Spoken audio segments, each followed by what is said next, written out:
नमस्कार। आज मैं आपसे बात करूंगी role and scope of health reporting को लेकर।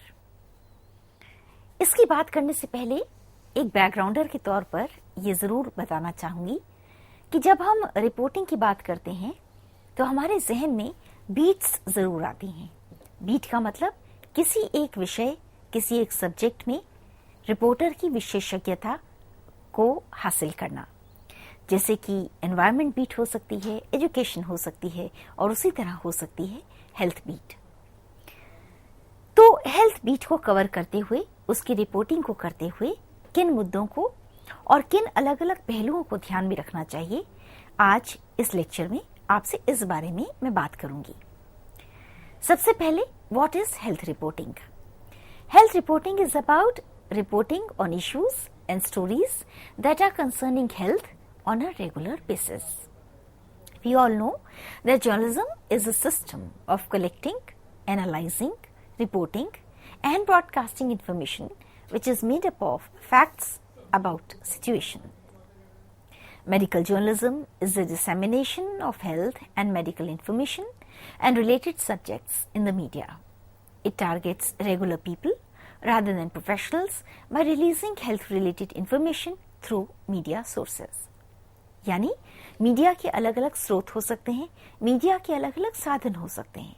टीवी हो सकता है, अखबार हो सकती है, रेडियो या फिर ऑनलाइन मीडिया।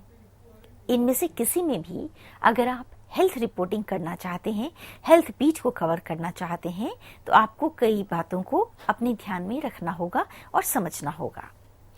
मेडिकल जर्नलिज्म यानी हेल्थ बीट या health journalism also makes contributions to medical practices, healthcare usage and government policies. असल में हम हेल्थ बीट की बात करें या मेडिकल जर्नलिज्म की बात करें, ये असल में अपने आप में एक बहुत बड़ा विषय है। खास तौर पर आपने देखा होगा कि अभी जब ये कोरोना काल से हम लोग गुजरते गए तो हेल्थ बीट को लेकर लगातार बातें हुई। इसकी वजह से लोगों में अवेयरनेस को लाने में, जागरूकता को लाने में भी बहुत मदद मिली।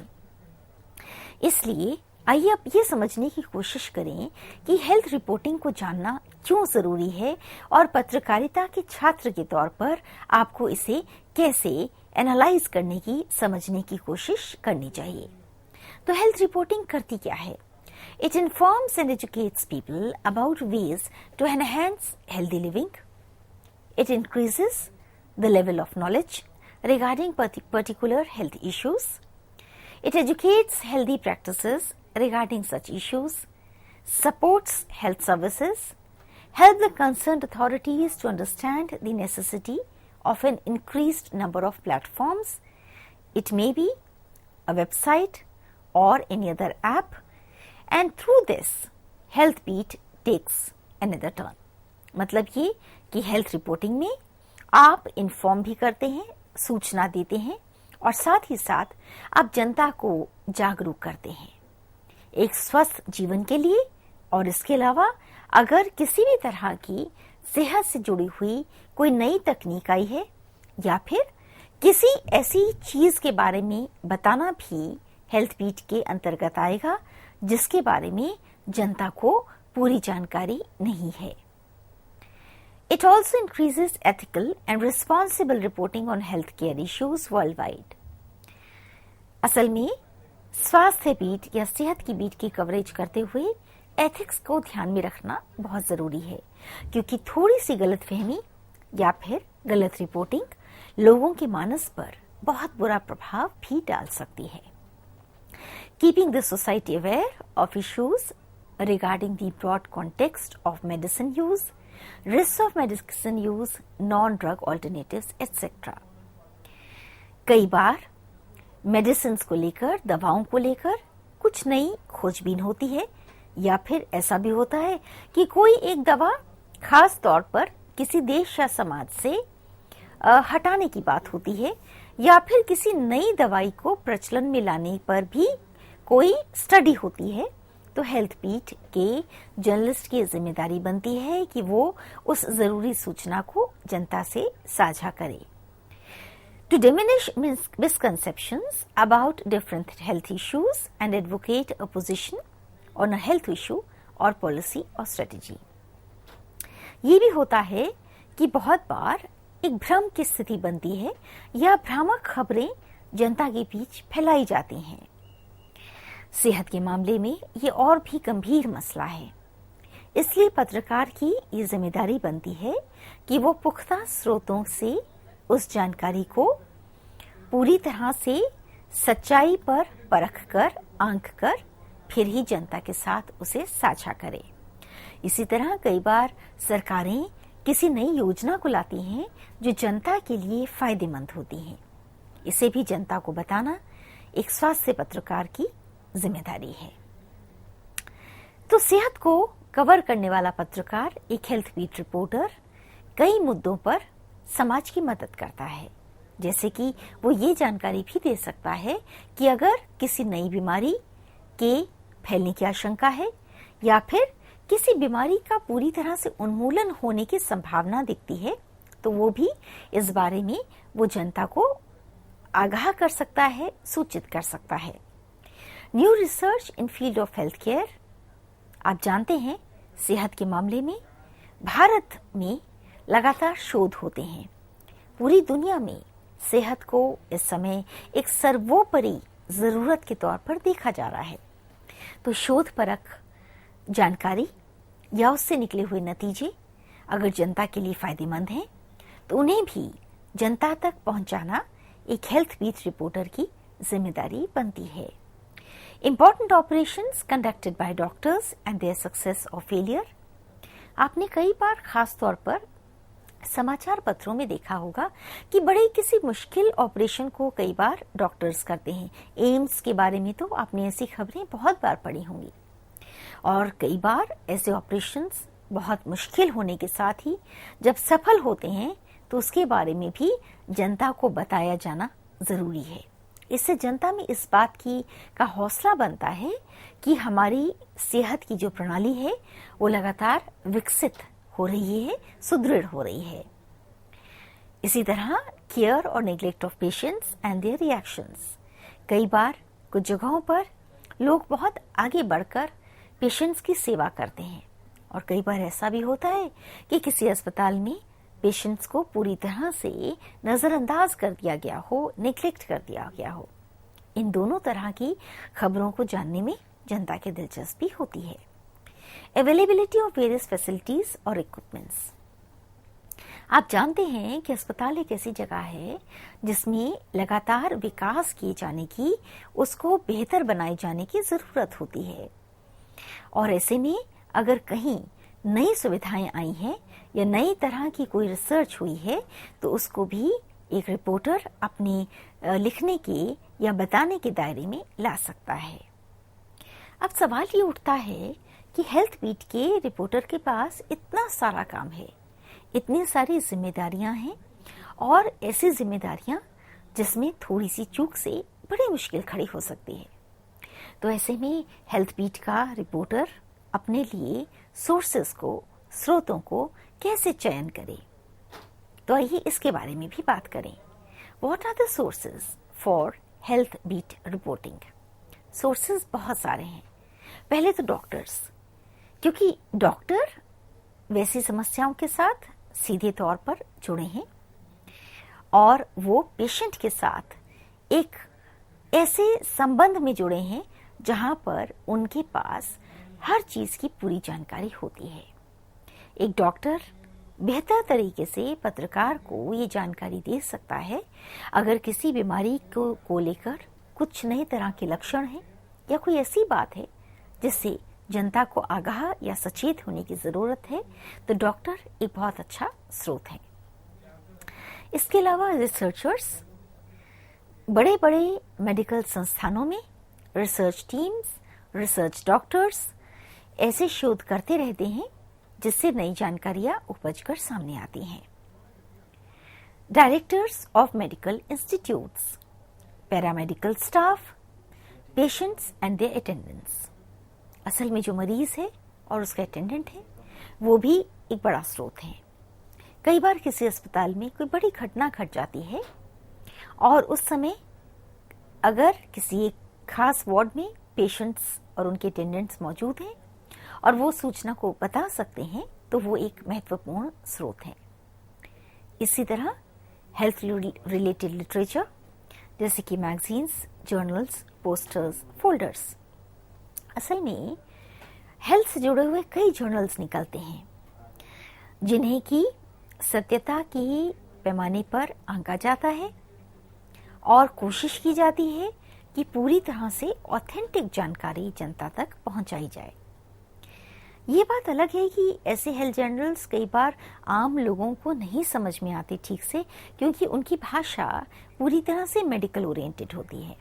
लेकिन अगर आप हेल्थ बीट कवर करते हैं या करना चाहते हैं तो आपको इस बात की विशेषज्ञता हासिल करने की कोशिश करनी होगी कि आप हेल्थ बीट जर्नल्स को ध्यान से पढ़ सकें पूरी तल्लीनता के साथ और उसके निचोड़ को जनता के साथ साझा कर सकें। इसके अलावा एनसाइक्लोपीडिया और फैक्ट बुक्स भी एक बड़ा स्रोत होती हैं। Articles, indexes, databases, seminars, workshops, meets of medical practitioners भी जरूरी हैं। आजकल बहुत से डॉक्टर्स, स्पेशली जब ये कोरोना का समय था, तो वे सेमिनार्स, वर्कशॉप्स के जरिए और कई बार लाइव फेसबुक के जरिए पेशेंट्स के साथ या आम लोगों के साथ अपने संपर्क को बनाए हुए थे।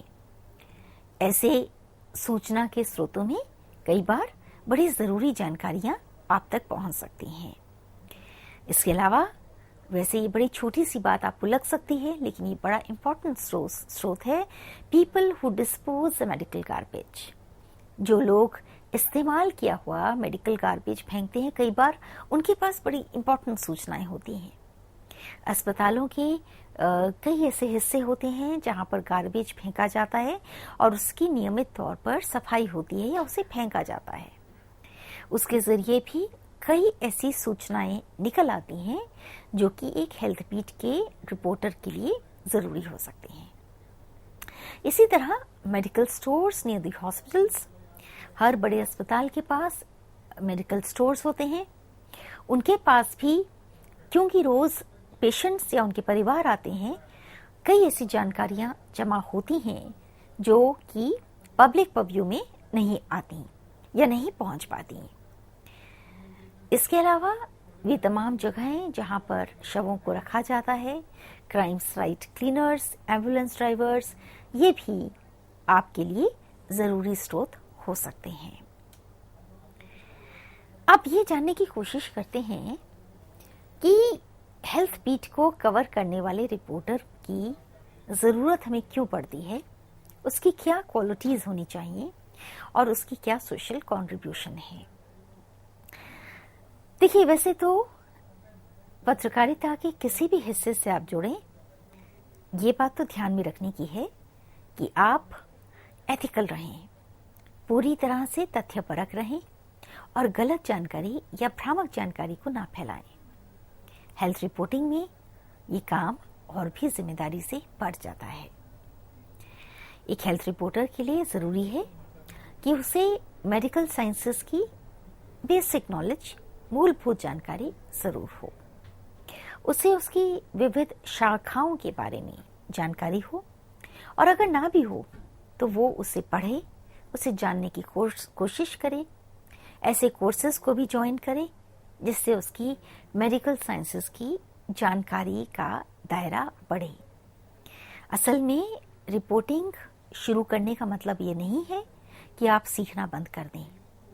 असल में उसे शुरू करने का मतलब ये है कि आप सीखना शुरू करें और आप हर रोज नई जानकारियों को, तथ्यपरक जानकारियों को अपने अंदर सोखते जाएं।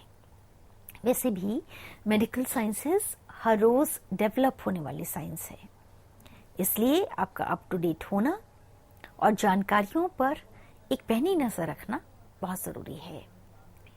Knowledge of medical terms and equipments, विधा कोई भी हो, उसकी कुछ टर्मिनोलॉजीज होती हैं। मेडिकल टर्मिनोलॉजी थोड़ी सी अलग हटकर थोड़ी सी दुरूह भी लग सकती है, क्योंकि वो रोजमर्रा की बातचीत की भाषा में इस्तेमाल नहीं होती। लेकिन अगर आप हेल्थ बीट को कवर करना चाहते हैं तो मेडिकल टर्मिनोलॉजी और इक्विपमेंट्स के बारे में जो मौलिक और मूलभूत जानकारी है वो आपके पास जरूर होनी चाहिए। Personal visits to medical care centres for examining the health care facilities accessible to the public. Health beat की रिपोर्टिंग फोन पर या घर बैठकर नहीं हो सकती या दफ्तर में बैठकर नहीं हो सकती। इसके लिए आपको बार बार बाहर जाना होगा, लोगों से मिलना होगा और उन तमाम इलाकों में जाना होगा जहां से आपको हेल्थ से जुड़ी हुई खबरें मिल सकती हैं। इसमें हेल्थ केयर फैसिलिटीज और केयर सेंटर्स भी एक बड़ी भूमिका निभाते हैं। Knowledge of latest developments in the field of medical science. मैंने कहा ना कि मेडिकल साइंस रोज विकसित हो रही है, इसलिए बेसिक टर्मिनोलॉजी जानने के अलावा आपको हर रोज होने वाले परिवर्तनों के बारे में, नई जानकारियों के बारे में भी अपने आप को अप टू डेट रखना होगा। Knowledge about complicated cases, successful और unsuccessful operations in the past. ये सब चीजें रोज होती हैं, लेकिन कुछ चीजें बहुत बड़ी होती हैं, कुछ नई होती हैं। असल में न्यूज का तो मतलब ही ये है जो यूनिक हो, अलग हटकर हो। और हेल्थ में भी ऐसा बहुत कुछ होता है। हजारों अस्पताल होने के बावजूद किसी एक अस्पताल में किसी दिन कोई ऐसी सक्सेस स्टोरी हो सकती है या ह्यूमन इंटरेस्ट स्टोरी हो सकती है जिसे कि आपके लिए जनता तक पहुंचाना जिम्मेदारी होगा। और ये तभी होगा जब आप लोगों से संपर्क को बनाकर रखेंगे और सूचनाओं पर अपनी पैनी नजर रखेंगे। Keeping an I on any new scam in hospitals और फॉर्जरी अमंग डिग्री प्रैक्टिशनर्स, ये एक अलग तरह की चीज है। कई बार अस्पतालों को लेकर किसी तरह की धांधली या फॉर्जरी की बात आती है, कभी कभी किसी मिसयूज की बात आती है या फिर इनह्यूमन बिहेवियर की बात आती है। तब भी एक पत्रकार होने के नाते जनता को सजग बनाने के लिए, ऐसी खबरों को जनता को देने के लिए आपको एक रिपोर्टर के तौर पर अपने स्किल्स को विकसित करना होगा। Patient observance of trends of any disease prevalent during the time period.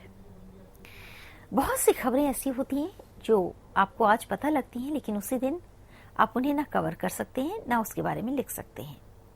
आपको उन्हें बहुत पेशेंटली, बहुत संयम के साथ ऑब्जर्व करना होता है और जैसे जैसे वो खबर बढ़ती है, नया रूप लेती है, विकास करती है, तो आपको उसके अनुरूप अपनी खबर पर विचार करना होता है। Knowledge of symptoms and remedies of diseases that people suffer from generally in the region. कुछ ऐसे इलाके होते हैं जहां कई बार कोई विशेष तरह की बीमारी होती है या विशेष तरह के सिम्टम देखने में आते हैं या फिर किसी तरह का एक रेमेडी वहां पर उपलब्ध होता है। अगर ऐसी कोई सूचना आप तक पहुंचती है और आप उसे पूरी तरह से सच्चा मानते हैं, उसे परख लेते हैं, डॉक्टर्स की टीम से उसकी आप पुख्ता जानकारी ले लेते हैं, तो ऐसी खबर भी अगर वो जनता के इंटरेस्ट में है, जनहित में है, तो आप उस पर काम करने के बारे में विचार कर सकते हैं। लेकिन हेल्थ बीट की रिपोर्टिंग ऐसी नहीं है कि आपको जो भी बताया गया आप उसे जनता को तुरंत बता दें, और इसीलिए इसके लिए सतर्कता, सहजता और संयम जरूरी है। कई प्रिकॉशंस हैं जो कि हेल्थ बीट के रिपोर्टर को लेनी चाहिए, जैसे कि he should be careful while reporting medical legal cases. Permission should be taken from the hospital authorities before writing the report. कोई भी ऐसा मामला जो सेहत से जुड़ा है और कानूनी मामले से भी जुड़ा है, उसे अनुमति के बिना प्रसारित या प्रचारित करना पूरी तरह से गैरकानूनी होगा। He should not be hesitant to reveal corruption. अगर कहीं भी करप्शन है या कहीं कोई गलत काम हुआ है, अस्पतालों में किसी तरह की नजरअंदाजी हुई है और उसे बताना जनहित में है, तो भी उसे उस पर विचार करके उस खबर को सामने लाने का प्रयास करना चाहिए। He should be ready to take a people's cause और should not be biased in doing so. ये असल में पत्रकारिता की हर बीट के लिए जरूरी है। आपको जनहित में काम करना है, लेकिन साथ ही साथ ये भी आवश्यक है कि आप बायस ना हो, आप एक तरफा ना हो, आप पहले से ही किसी एक विचार को बांध कर अपने मन में ना रख लें। पूरी तरह से निष्पक्ष पत्रकारिता करना आपका ये धर्म है। He should do fair reporting and provide the version of hospital authorities while working on certain required cases. कई बार अस्पताल और पेशेंट के बीच में कोई दरार या तनाव हो सकता है, विवाद हो सकता है। तब भी पत्रकार की जिम्मेदारी है कि वो दोनों पक्षों से बात करें, ताकि खबर जब सामने आए तो वो निष्पक्ष हो। किसी एक तरफ टिल्ट होकर या जानबूझकर किसी की छवि को खराब करने के लिए गैर जिम्मेदाराना खबर को प्रसारित या प्रचारित नहीं किया जाना चाहिए। He should address the status and administrative setup of the hospital while making a reference to it in the news report. Reporting में जो जानकारी देनी जरूरी है उसे उसी क्रम में दिया जाए। अब यह है कि हेल्थ बीट तो इतना बड़ा एरिया है, इतना बड़ा विस्तृत आकाश है, क्या क्या कवर करें। तो कौन सी ऐसी विशेष चीजें हैं जो एक हेल्थ बीट के रिपोर्टर को ध्यान में रखनी चाहिए। गवर्नमेंट हॉस्पिटल्स, आप जानते हैं हर राज्य में, हर प्रांत में, हर जिले में सरकारी अस्पताल हैं। एक हेल्थ बीट के रिपोर्टर की इन अस्पतालों में संपर्क और समझ का एक रिश्ता होना चाहिए, ताकि आप तक समाचार आ सकें। निजी अस्पताल, nursing homes, health facilities in rural areas, public health activities of medical institutes, ऐसे बहुत सारे और भी एरियाज हैं जो कि हेल्थ बीट के पत्रकार के लिए जरूरी हो सकते हैं। नर्सिंग होम से कई बार छोटे स्तर पर ही सही, लेकिन बड़ी खबर मिल सकती है। इसी तरह भारत, जिसे कि आज भी गांव का देश माना जाता है, वहाँ की हेल्थ फैसिलिटीज, वहाँ में हो रहा सुधार या फिर हो रही कोई नई चीज भी आम लोगों के हित में हो सकती है। कई बार गांव में कुछ सूचनाएं समय पर नहीं पहुंच पाती, एक पत्रकार के तौर पर आप ये मदद भी मुहैया करा सकते हैं। सरकारी अस्पताल में, क्योंकि ये पब्लिक हॉस्पिटल हैं, पब्लिक के पैसे से चलते हैं, जनता के धन से निसंचालित किया जाता है, सरकार के नियंत्रण में ये होते हैं, इसलिए टैक्स पेयर्स मनी से चलने वाले इन अस्पतालों की सुविधाओं पर ध्यान देना एक पत्रकार की जिम्मेदारी बनती है। मेडिको लीगल केसेस में एफआईआर को जब पुलिस स्टेशन में लॉन्च किया जाए और ऐसे मामले जब सरकारी अस्पतालों में आते हैं, तो उस समय ये ध्यान में रखना जरूरी है कि क्या आप उस खबर को कानूनी दायरे में लाकर कवर कर सकते हैं, उसे जनता तक पहुंचा सकते हैं कि नहीं। इसी तरह सरकारी अस्पतालों में जो पोस्टमार्टम होते हैं, अननेचुरल डेथ की वजह से होने वाले पोस्टमार्टम्स भी कई बार खबर की वजह बनते हैं। प्राइवेट अस्पतालों में, नर्सिंग होम्स में, जिन्हें कोई ऑर्गेनाइजेशन, कोई संस्था या कोई व्यक्ति फंड करता है या चलाता है, इनमें भी हेल्थ केयर सिस्टम आपकी जानकारी के दायरे में रहना चाहिए। कई बार ऐसे अस्पतालों में बहुत ज्यादा पैसा लोगों से वसूला जाता है, या फिर नजरअंदाजी होती है, या कुछ ऐसा होता है जिससे कि पेशेंट का नुकसान होता है। तो एक पत्रकार के तौर पर आपको इस मुद्दे पर भी ध्यान देना चाहिए। आज मैंने आपसे बात की है role and scope of health journalism के बारे में। इसके बारे में बात अगले अंक में फिर करेंगे। नमस्कार।